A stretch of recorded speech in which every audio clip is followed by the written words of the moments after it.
Baik, kita mulai lagi kuliah kita, yaitu kuliah aspek hukum tenaga kerja dari manajemen K3. Kita juga melihat dari uh, kuliah yang sebelumnya adalah bagaimana kita melihat dari manajemen K3 ini. Nah, sekarang kita belajar mengenai aspek hukum tenaga kerja di sektor konstruksi. Apa sih yang kita bisa pelajari di mata pelajaran ini untuk tenaga kerja atau hukum ini? Karena memang kita tahu bahwa eh, masalah hukum sangat penting buat para tenaga kerja di dunia konstruksi. Makanya oleh karena itu kita coba mempelajari bagaimana kerangka hukum yang mengatur keselamatan dan hak tenaga kerja di sektor konstruksi. Dan yang kedua adalah bagaimana juga kita menjelaskan peraturan dan internasional seperti ILO dan ISO 45001 dan juga dari sisi nasional, yaitu undang-undang di Indonesia. Dan yang ketiga adalah mengkaji studi kasus praktis dan tren masa depan terkait dengan kepatuhan hukum. Nah, di sini setelah kita mengetahui tadi bagaimana kita eh, untuk mengetahui bagaimana kita mempelajari tadi, kalian mungkin sudah harus misal ngerti. Jadi ini adalah eh, kalian bisa memahami bagaimana ini menjadi bagian dari K3. Nah, itu adalah yang hal yang pertama perlu perhatian adalah peraturan tenaga kerja itu penting untuk melindungi pekerja dan juga meningkatkan produktivitas dan juga memastikan keberlanjutan proyek.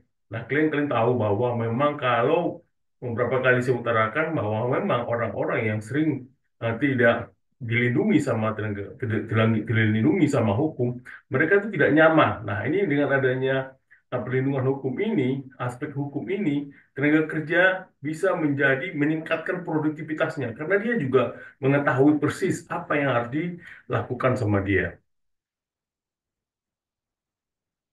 Kenapa ini penting, gitu ya? Pertama adalah karena ada risiko tinggi di konstruksi, yaitu adalah adanya penggunaan alat berat, di mana ketika mereka menggunakan alat berat itu pasti mereka melakukan banyak sekali menanggung risiko, juga pekerjaan di ketinggian, dan juga adanya material-material berbahaya.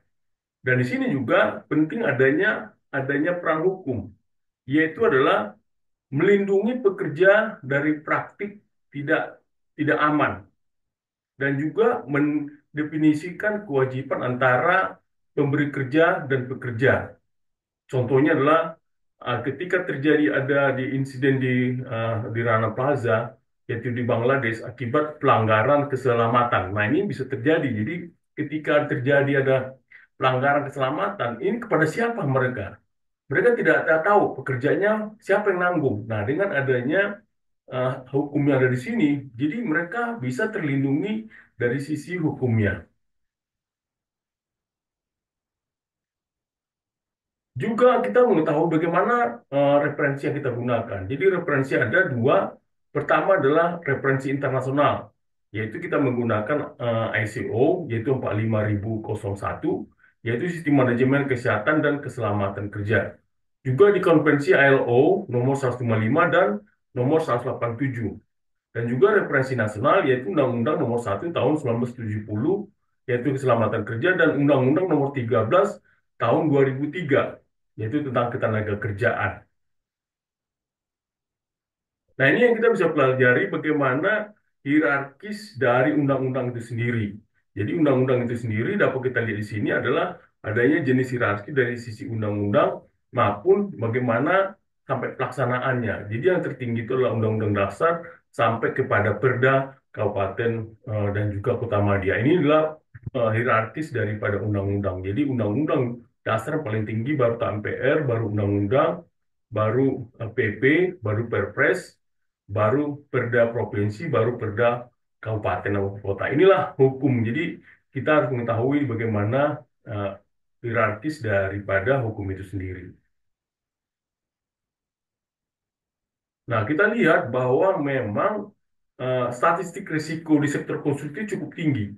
yaitu mengenai data global mengatakan bahwa ada 2,3 juta orang yang mati per tahun akibat kecelakaan kerja itu oleh di ILO. Sementara di Indonesia ada 234.000 orang yang kena insiden kerja yang dilaporkan. Sementara ada yang mati 6.522 kematian pekerja, meningkat 5,6%. Ini dari data tahun 2020. Jadi selalu terjadi peningkatan. Nah, makanya dengan adanya uh, ke, ke kerangka hukum ini, si yang punya atau si developernya bisa benar-benar memahami bahwa tenaga kerja itu adalah dilindungi sama hukum. Nah, kita belajar tentang di bagian kedua itu mengenai kerangka hukumnya bagaimana. Nah, apa itu hukum tenaga kerja di konstruksi? Jadi, hukum tenaga kerja di konstruksi adalah peraturan hukum yang mengatur hubungan kerja maupun keselamatan maupun kesejahteraan di sektor konstruksi. Nah, ini adalah definisi yang harus kita ketahui bagaimana peraturan hukum yang mengatur hubungan kerja. Jadi di sini siapa yang mengatur? Apa yang dia mana? Siapa yang mengatur dan siapa yang akan diatur? Nah, ini harus diketahui persis. Juga adalah kita ketahui bagaimana dengan adanya tenaga hukum ini, jadi tahu hak-hak pekerja itu apa. Juga kewajiban pemberi tugas bagaimana. Juga mekanisme penegakan hukum. Contohnya kebutuhan rencana keselamatan di lokasi proyek besar. Kalau di lokasi proyek besar pasti ada kadang-kadang sering terjadi ada kecelakaan kerja. Nah, ketika pekerja itu mengalami insiden maupun kecelakaan ringan maupun kecelakaan berat, siapa yang menanggung? Ya, dulu itu memang masih ketika pekerja ada yang insiden berat, langsung dipulangkan ke rumah orang tuanya gitu ya. Tidak cuma dikasih santunan sedikit udah selesai. Nah, sekarang ini sudah ada undang-undangnya. Jadi tidak mungkin orang sembarangan eh, bekerja itu langsung dikasih ke orang tuanya gitu ya. Jadi hanya dapat santunan biasa saja. Tapi ini benar-benar diatur oleh undang-undang. Nah, kita menggunakan adanya pedoman ILO atau International Labour Organization, yaitu di konvensi ILO nomor 155 mengatakan bahwa negara-negara diwajibkan untuk mengembangkan kebijakan keselamatan kerja, gitu ya, yaitu mewajibkan negara mengembangkan keselamatan kerjanya. Dan juga prinsip utamanya adalah pengurangan risiko. Jadi kalau ini kenapa dilakukan itu adalah untuk mengurangi risiko juga mengurangi kecelakaan. Dengan adanya kecelakaan itu sehingga para pekerja juga menjadi hati-hati dan juga pemberi tugas juga menjadi hati-hati ownernya. Yaitu sehingga ada partisipasi aktif para pekerja. Nah, menurut ISO 45001 dari sistem manajemen ketiga ini adalah siklusnya, yaitu dengan PDCA, yaitu Plan, Do, Check, Act. Nah, eh, ketika dipelaksanakan di konstruksi, plannya itu apa? Plannya itulah mengidentifikasi bahaya, tetapkan tujuan keselamatan. Baru do-nya adalah tetapkan langkah pengendalian. Nah, kita harus mengenalkan bagaimana kita melakukan kendaliannya. Ketiga adalah cek, pantau pelaksanaan keselamatan. Dan act itulah tindak, tingkatkan proses untuk hasil yang lebih baik. Nah, inilah cara ICO 45001 digunakan sehingga Plan Do Check Act ini dilaksanakan.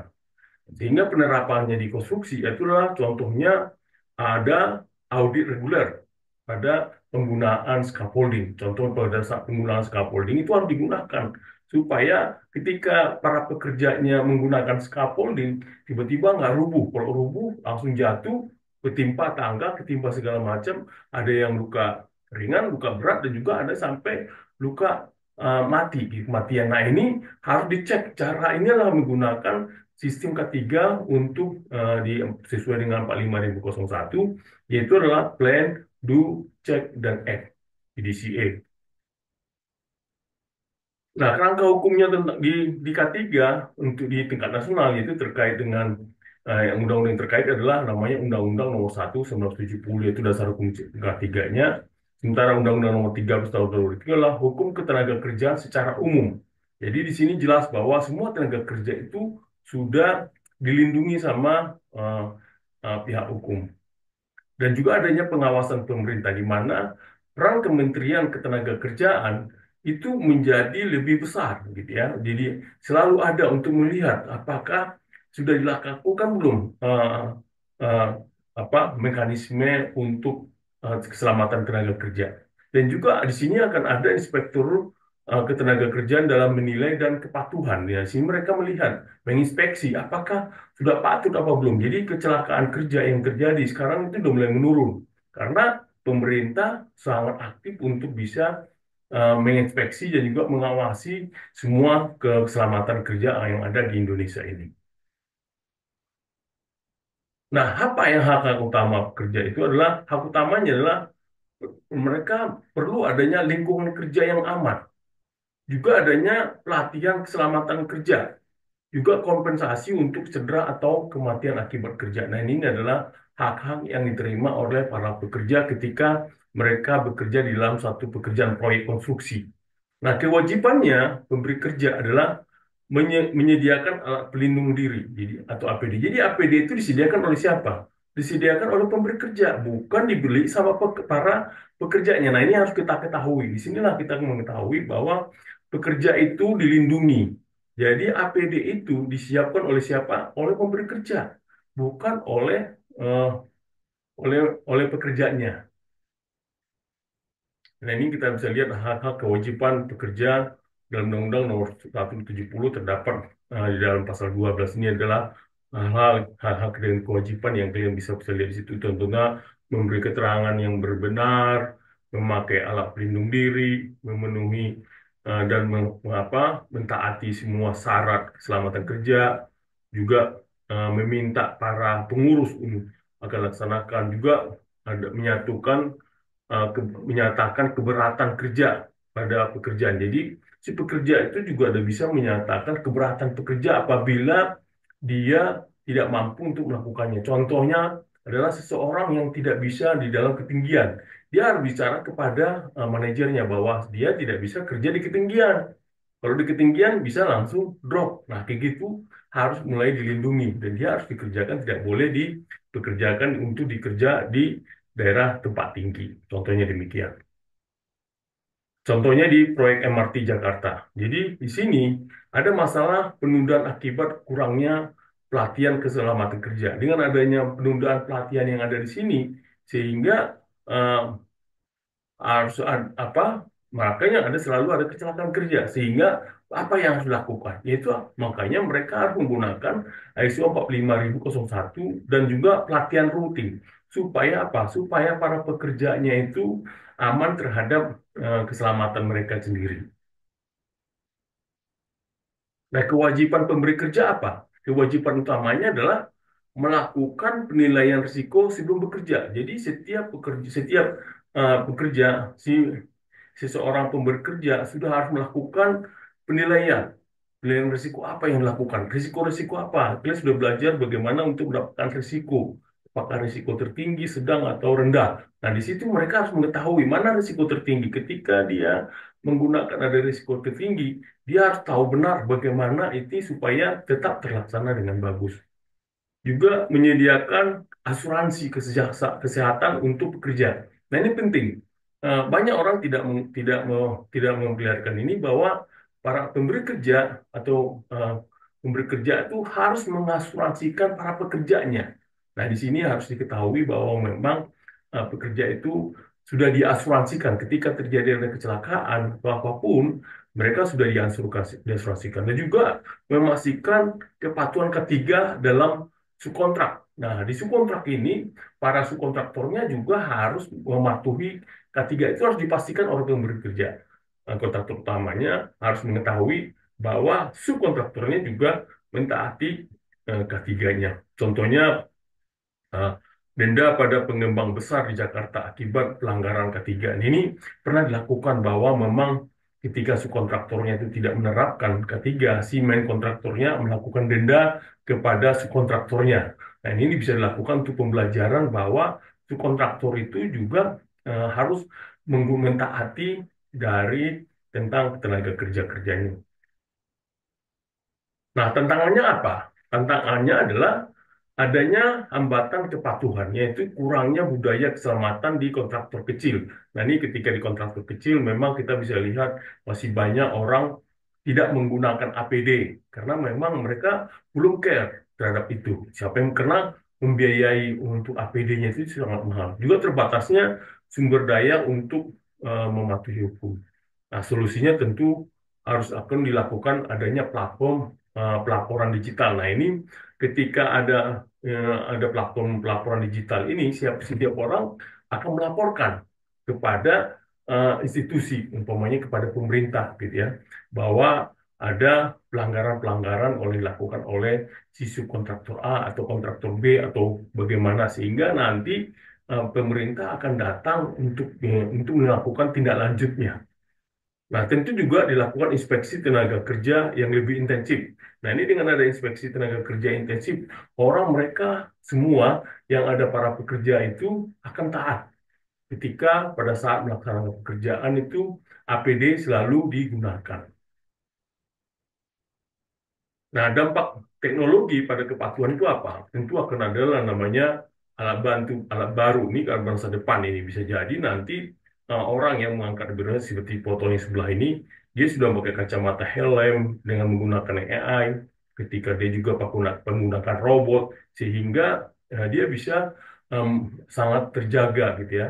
Eh, apa namanya itu pelaksanaannya, yaitu dengan pemanfaatan AI itu pemantauan real time-nya. Jadi di kameranya itu, di helmnya itu bisa melihat apakah alat yang benda yang akan dia pegang itu berbahaya atau tidak, berat atau ringan, atau seberapa sudah terdefinisi dengan bagus. Atau juga menggunakan IoT, Internet of Things. Nah, ini adalah memantau kondisi pekerja dan lingkungan dengan menggunakan AI IoT.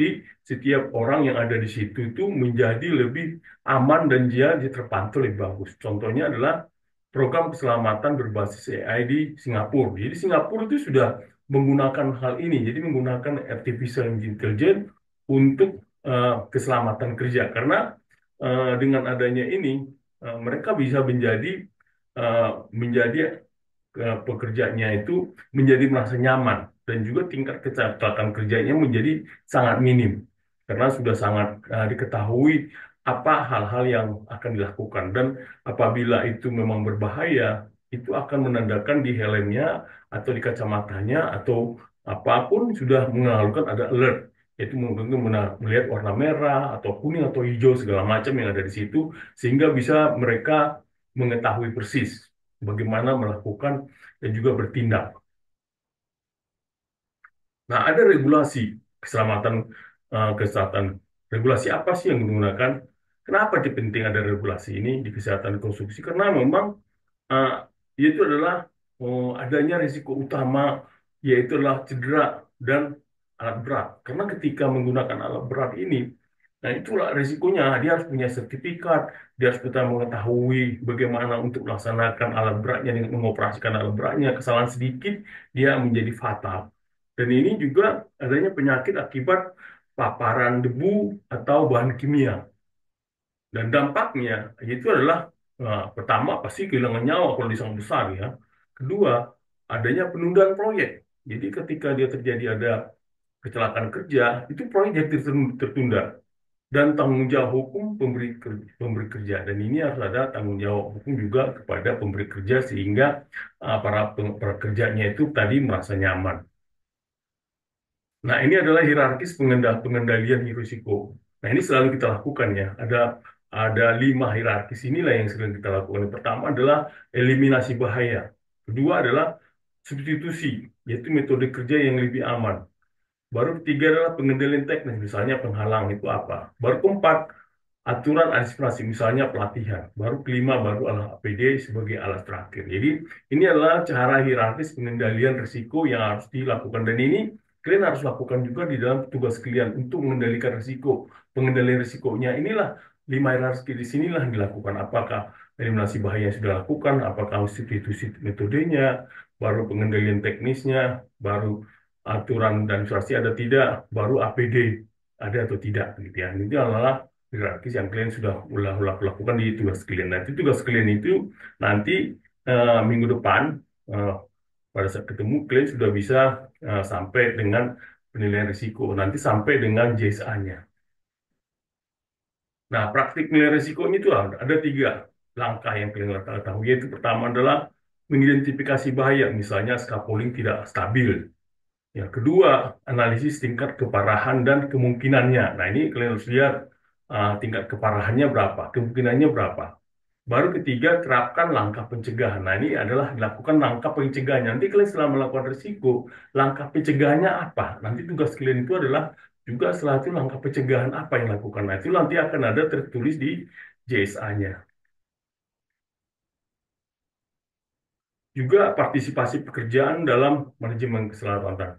Nah, itu kenapa? Karena itu hal ini penting juga bahwa pekerja itu memiliki pengetahuan langsung tentang bahaya di lapangan. Ini penting buat para pekerja supaya dia benar-benar mengetahui eh, benar-benar mengetahui bahaya yang ada di lapangan pekerja.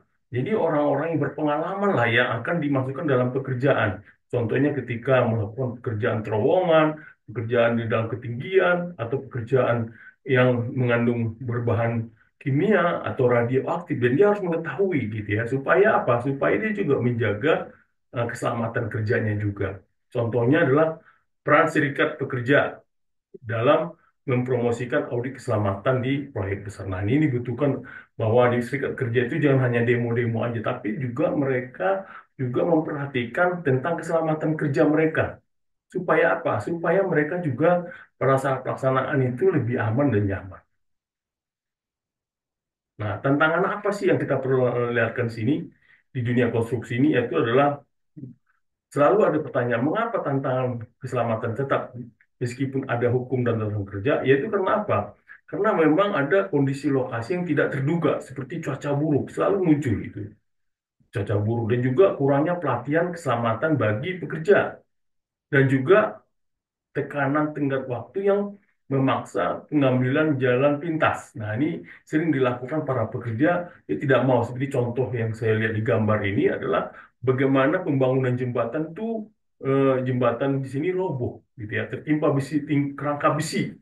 Bayang itu kerangka. Ada yang meninggal pada saat itu, ada dua orang pekerja yang meninggal, sehingga di sini memang ketidakpahaman atau ketidaktelitian atau apa, mereka tidak begitu memahami bagaimana mereka, apakah mereka juga menggunakan APD atau tidak.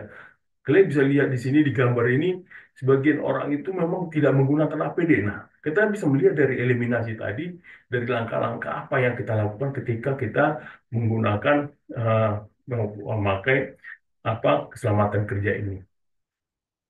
Contohnya ada kebakaran menara Grenfell di Inggris. Nah, ini adalah kebakaran sangat besar ya, sangat besar, dan ini bisa sangat besar, dan ini sangat sering pernah terjadi di Inggris, yaitu di mana itu terjadi di 14 Juni tahun 2017, yaitu di Inggris, di London.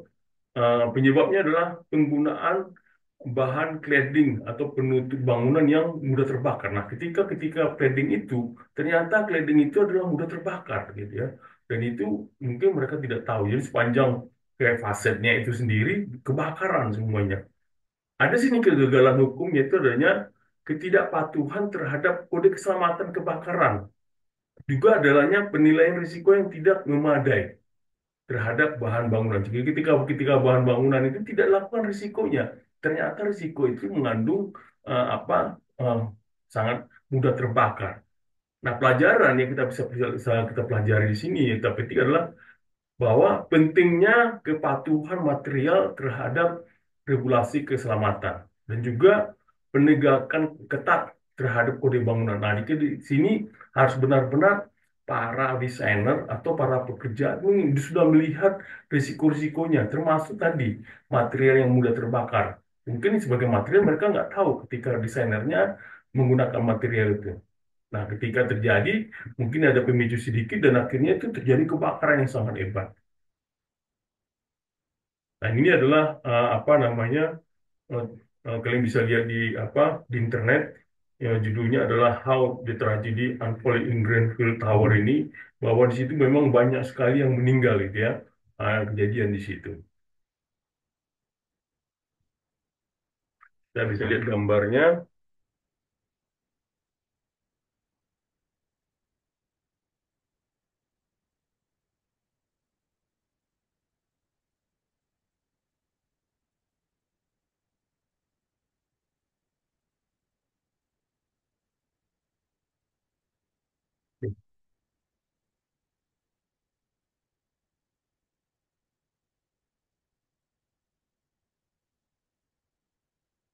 Juga ada terjadinya dikasih juga tentang zero accident di Indonesia. Ini adalah satu kampanye adanya zero accident itu dilakukan di Indonesia. Itu adalah program pemerintah untuk mengurangi tingkat fatalitas tempat kerja. Jadi pemerintah selalu melakukan kampanye adanya tingkat zero accident, yaitu memberikan penghargaan kepada perusahaan dengan catatan nol kecelakaan. Jadi kalau ada yang menggunakan zero accident, dia mendapatkan penghargaan. Nah, tantangannya adalah rendahnya partisipasi kontraktor kecil. Nah, di sini tantangan jadi kontraktor kecil juga selalu gitu ya, tidak bisa begitu karena juga mengenal biaya atau apa menambah biaya lagi gitu ya. Juga ketidakkonsistenan dalam pelaporan insiden. Jadi ada insiden yang ada terjadi tidak dilaporkan dengan bagus. Nah, pesan utamanya apa? Budaya keselamatan adalah elemen penting untuk keberhasilan jangka panjang. Jadi, dengan adanya ini bukan hanya untuk ini, tapi memang adalah untuk keselamatan para pekerja itu sendiri. Nah, kita bisa lihat di sini tingkat kecil keparahan berdasarkan lokasi itu ternyata yang terbesar itu adalah di tempat kerja gitu ya. Jadi tempat kerja lah yang paling banyak terjadi ada kecelakaan. Gitu ya. Jadi makanya selalu dilakukan apa namanya eh, kampanye terhadap tenaga kerja supaya apa? Supaya memang eh, tidak banyak terjadi kecelakaan-kecelakaan lagi. Jadi kita lihat di sini di lalu lintas dalam tempat kerja maupun di luar lingkungan kerja. Memang yang paling banyak itu adalah baik di tingkat lalu lintas maupun di dunia kerja yang hal ini yang paling paling utama. Jadinya komponen tingkat keparahan ini bahwa kecelakaan kerja paling tinggi adalah terjadi pada kecelakaan lalu lintas, di mana persentase meninggal dunia karena kecelakaan lalin mencapai 6 sampai 9% dari total kasus. Jadi memang pertama itu adalah tentang kecelakaan kerja di lalu lintas, baru kedua eh, tindak kerja, baru ketiga adalah eh, di luar kerja. Nah, untuk itu apa? Sehingga kita tadi ya, perlu manajemen risiko. Contohnya konstruksi jembatan gantung. Nah, risiko diidentifikasi adalah pekerja di ketinggian, cuaca tidak stabil, juga penggunaan alat berat. Ini adalah risiko yang kita digunakan ternyata bekerja di ketinggian itu cuaca tidak stabil. Kalau kita goyang ketinggian, dia kelempar, dan akhirnya menjadi meninggal. Nah, langkah mitigasinya apa? Dilakukan briefing keselamatan harian dan juga melakukan pelatihan khusus untuk penggunaan tali pengaman. Nah, tiga tali pengaman ini gimana cara menggunakannya supaya mereka juga tidak terjadi kecelakaan ketika ada terjadi angin yang sangat kencang di ketinggian, mereka bisa terlempar tapi mereka tidak kecelakaan dalam yang parah atau yang fatal atau yang meninggal. Dan ini bisa menjadi suatu hal pembelajaran pelatihan buat mereka. Ini adalah bagaimana kita melakukan analisis risiko. Kalian juga sudah mengetahuinya cara untuk melakukan analisis risiko, yaitu ada persiapan, ada identifikasi bahaya potensial, pilihan faktor risiko, baru mengevaluasi risiko, baru pengendalian. Nah, di sini baru dilihat dikomunikasikan ke konsultan, baru dikomunikasikan juga dimonitor. Nah, ini adalah cara-cara proses untuk mm, perhitungan analisis risiko. Nah, kalian sudah pelajarin ini dan kalian juga ketika masukkan di luar kerjanya juga mengetahui bagaimana cara untuk menganalisis risikonya. Nah, contohnya juga ada partisipasi pekerja yaitu di Australia. Nah, contoh gedung perkantoran bertingkat tinggi. Nah, di sini sudah dilakukan pemeriksaan keselamatan yang dipimpin oleh serikat pekerja. Dan juga ada kotak saran untuk melaporkan praktik tidak aman secara umum, secara anonim. Nah, hasilnya dengan melakukan ini, penurunan kecelakaan sebesar 40% dibandingkan proyek tanpa serikat pekerja. Jadi, serikat pekerja di sini aktif untuk melakukan penilaian risiko dan mereka mengaudit sehingga pekerjanya, pemberi kerjanya menjadi sangat hati-hati dan akhirnya apa? Sehingga akhirnya tingkat kecelakaan sangat menurun sebesar 40%. Juga penggunaan teknologi keselamatan canggih. Contohnya dengan drone, yaitu memantau lokasi proyek besar untuk kondisi yang tidak aman. Sensor IoT, yaitu melacak kondisi vital pekerja dan bahaya lingkungan secara real time. Juga wearable technology, yaitu dengan helm pintar yang memberikan peringatan bahaya kepada pekerja. Contohnya program keselamatan berbasis AI di Singapura. Jadi Singapura juga sudah menggunakan program keselamatan ini dengan menggunakan AI. Inilah ini digunakan. Kalau kalian bisa lihat ini di di Australia sudah menggunakan ini AI driven video surveillance system, itu redefining construction safety in Singapore. Jadi dengan menggunakan AI ini juga bisa digunakan untuk mengurangi kecelakaan tenaga kerja. Nah, kesiapan respon daruratnya adalah hal ini selalu dilakukan, yaitu antara di dalam konstruksi. Contohnya lokasi seringkali tidak memiliki rencana darurat untuk kebakaran, runtuhan, atau cuaca ekstrim. Nah, ini tidak dilakukan nih, sering tidak terjadi, sering tidak dihitung, gitu ya. Nah, di sini persyarat hukumnya adalah berdasarkan ISO 45001, SO 45001, yaitu melakukan latihan darurat secara berkala, juga menjaga jalur evakuasi yang mudah diakses. Sehingga harus dilakukan ada rencana respon darurat untuk pabrik di Indonesia. Jadi setiap pabrik pelaksanaan itu sudah dibuat uh, jalan jalan darurat evakuasinya, apa yang harus dilakukan. Ini adalah rencana uh, uh, evakuasi plannya, yaitu ada di lantai 3 contohnya. Di sini akan kelihatan bagaimana ada jalur evakuasinya. Di jalur evakuasi inilah akan ada apa yang akan dilakukan di setiap proyek, walaupun setiap pelaksanaan selalu dibikin. Jadi setiap pelaksanaan itu juga harus di proyek juga harus dilakukan.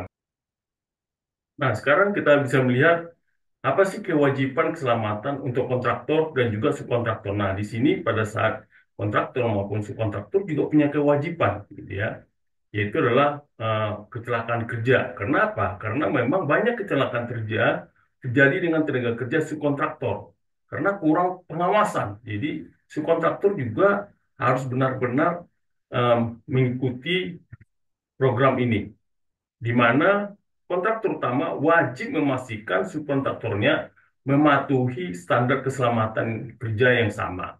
Contohnya, dilakukan denda kepada kontraktor besar di Jakarta karena pelanggaran oleh subkontraktornya. Jadi, yang didenda itu adalah bukan subkontraktornya, tapi kontraktor utamanya didenda karena tidak ada pengawasan kepada subkontraktornya. Dan ini harus dilakukan karena memang apa terjadi ada subkontraktornya yang tidak tidak mematuhi tentang ketiga ini, tapi yang kena itu adalah kontraktor utamanya. Nah, ini kalau kita lihat adalah bagaimana bagan ini, di mana ada owner, ada konsultan perencana yang kita lihat, ada konsultan pengawas, ada kontraktor. Nah, ada kontraktor, ada kontraktornya. Dan ini yang kalau kita lihat di sini, walaupun konsultan pengawas juga nanti di bawah ownernya. Jadi konsultan pengawas juga kalau umpamanya di lapangan harus memakai uh, apa namanya keselamatan kerja atau APD. Demikian juga subkontraktor karena itu subkontraktornya di bawah kontraktornya. Sementara konsultan pengawas itu adalah di bawah owner. Jadi selalu ini berkaitan. Ini juga perlu dilakukan juga diperhatikan bersama-sama. Nah, ada sanksi atas ketidakpatuhan ini, yaitu adalah pertama sanksinya adalah sanksi finansial, yaitu denda hingga 500 juta untuk pelanggaran keselamatan Indonesia. Ini ada terjadi di Indonesia. Juga sanksi operasional, yaitu penangguhan izin kerja. Bisa dilakukan demikian. Dan hukumnya adalah hukuman penjara untuk kelalaian yang menyebabkan kematian. Dan ini akan ada tiga hal yang dikasih, finansial, operasional, maupun hukum. Jadi kelalaian pekerjaan itu akan masuk di bidang hukum pidana ini. Contohnya runtuhnya derek di proyek Malaysia yang menyebabkan denda besar dan penangkapan. Jadi ketika ada terjadi derek besar, terjadi proyek di Malaysia itu ternyata itu menjadi ditangkap, gitu ya, karena yang bermasalah itu adalah pemiliknya. Dan ini harus hati-hati untuk bisa para pekerja maupun para pemberi kerja, owner, gitu ya, maupun owner. Kalau kalian tadi di bagannya itu semua yang bisa kena itu adalah ownernya, ya, ownernya yang kena di sini. Jadi memang harus sangat berhati-hati karena di bawah. Jadi walaupun subkontraktornya kontraktor, jadi owner juga bisa menjadi penalti, didenda besar, dan juga terjadi ada penangkapan.